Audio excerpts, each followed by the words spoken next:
don't overthink about it. I mean, I've looked at so many mentors to work with. At the end of the day, Rhett is the best.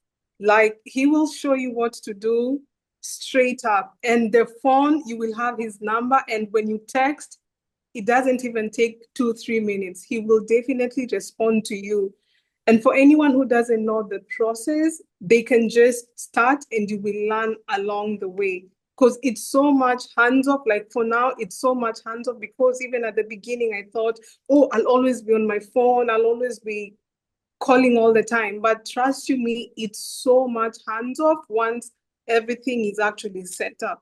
So for me, I'd say this is a very nice investment and it's something long term. And once you close your first property, you're able to learn the ins and out, and you're able just to do the next property. It will just be so simple because you're replicating the same system.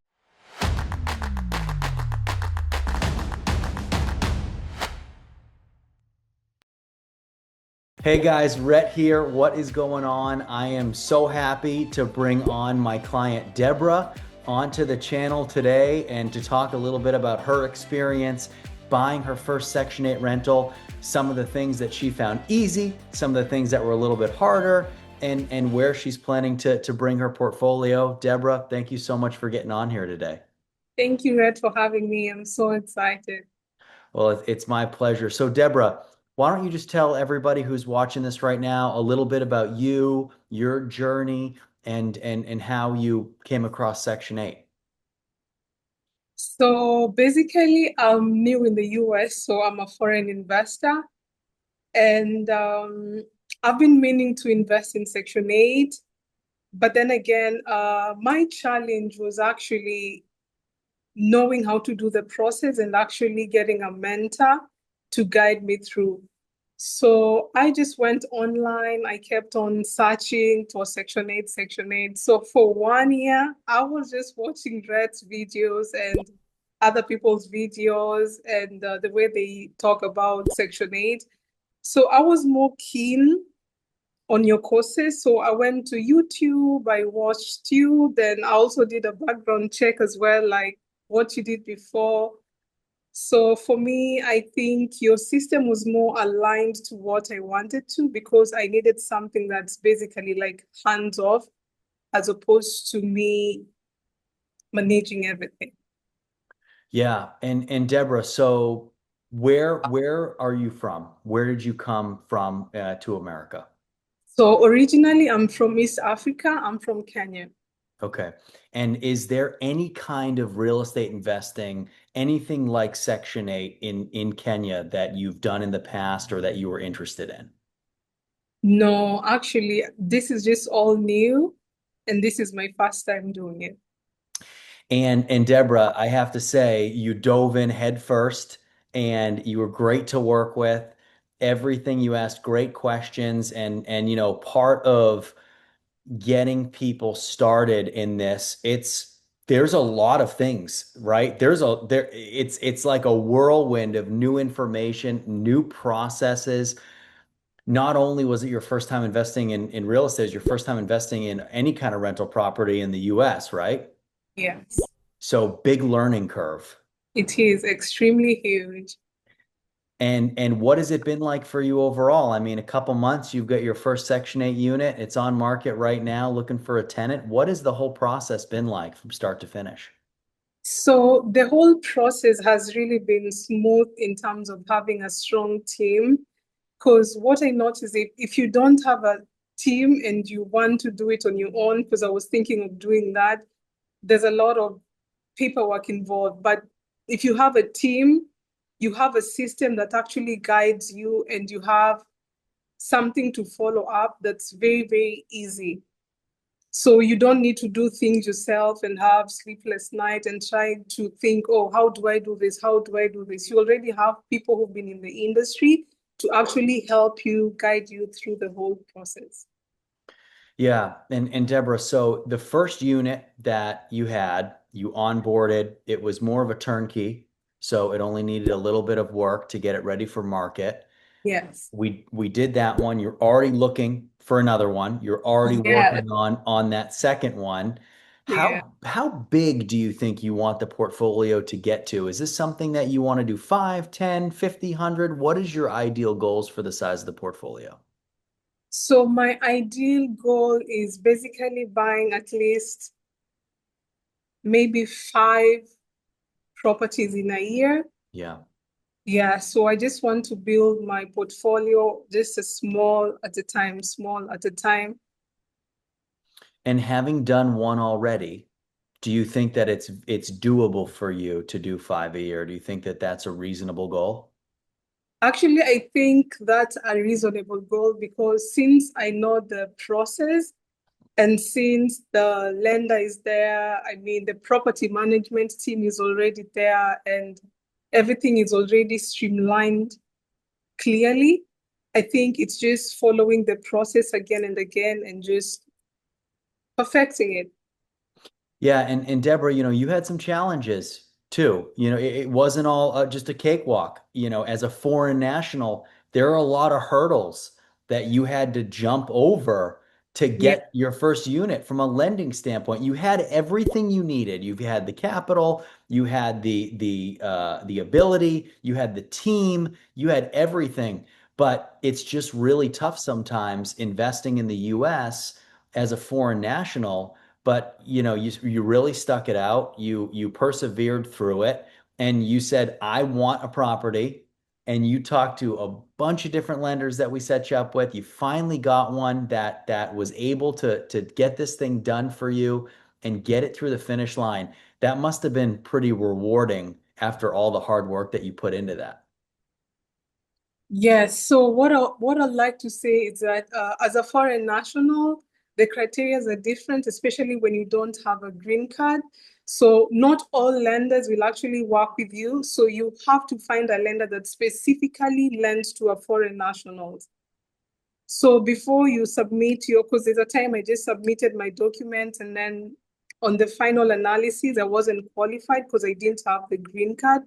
So I just advise someone as a foreign national to just, before you just work with any lender, just make sure they know your status because that will be very easy and it will make the process very smooth as well.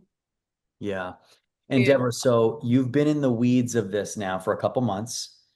How much have you learned just about real estate investing in general in such a short amount of time? Oh my God. I've really learned a lot. First of all, it's a ton and ton of paperwork. Yeah. Yes. Yes, it's Yes. actually a ton of paperwork.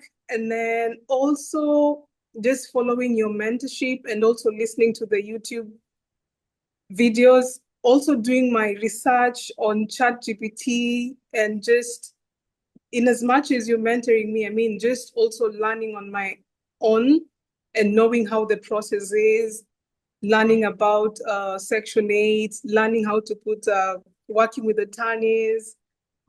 Yeah, also, I really learned a lot also about,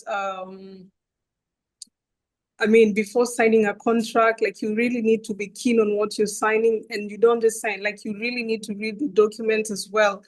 Because as an individual, you're the one who's putting your signature in the document. So you really have to read the document. Yeah.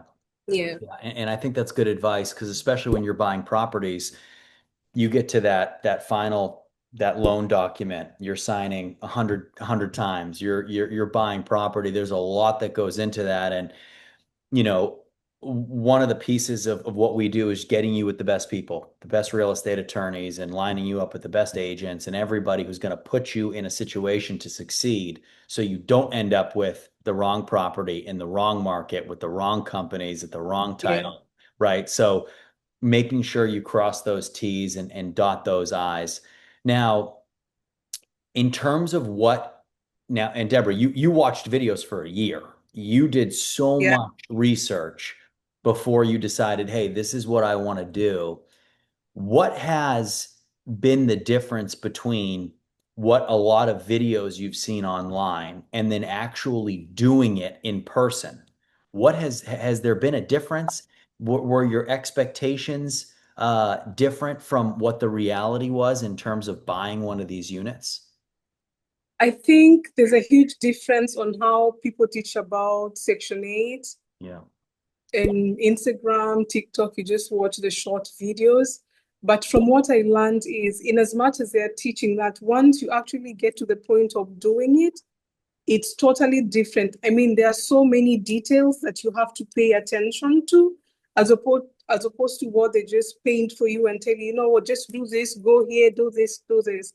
So there's way much more details into that. But the thing that I like is that you have a team. So it's way much easier because you're streamlined in one direction. You do one step, this step, second step, third step, and fourth step. So it becomes very easy to follow that. But if you don't have directions, then it's not so easy. And from my side, Deborah, I'm so proud of you because I remember when you first came on board and we're first looking at properties and you're texting me, what is earnest money? What is an inspection? What is this? Right. And now you're sending me properties and you're like, hey, I want this one. I'm good here. Earnest money is 1,000. You got it. You're on it. And for me, of course, when you're doing this, you're learning it. And then you're like, okay, I know what this is. I know what this means. I know what to do. I know when I see a property, this is the purchase price. This is the renovation. I can do what the mortgage calculation is, find out what my net cash flow. I think I was blown away the first time you and I were talking about a property. This is months after you'd already learned the process and you'd looked at dozens. And you and I were talking about a property, and you said to me, "Oh no, I don't like that one. It's not going to work. The cash on cash return's not high enough, and the net cash flow isn't high enough." And I'm like, "Is this the same person that was asking me, about what title work is 3 weeks ago?" And it's amazing because you've grown so much to Yeah, where, you and I used to talk all the time. And it's, hey, what's this? Okay, well, let's talk about this. Let's talk about this. Let's talk about this. And the best compliment for me is when my phone doesn't ring as much and you keep yeah, getting deals. Because then I know that we've done our job in saying, this is how you look at them, this is how you find them, this is how you run the numbers. And that is just, I'm so happy that you've done that because you've battled through a lot of adversity to get to where you're at. that's true. And you will continue to do that until you have what you want because nothing that you don't fight for is worth it in the end, right? Yeah. So now knowing what you know, Deborah, and looking back at yourself watching these videos, watching these interviews, knowing that someone is watching this video right now, wanting to get started, but is on the fence about getting started, and you could talk to them directly, what would you tell them right now? So my advice will be don't overthink about it. I mean, I've looked at so many mentors to work with.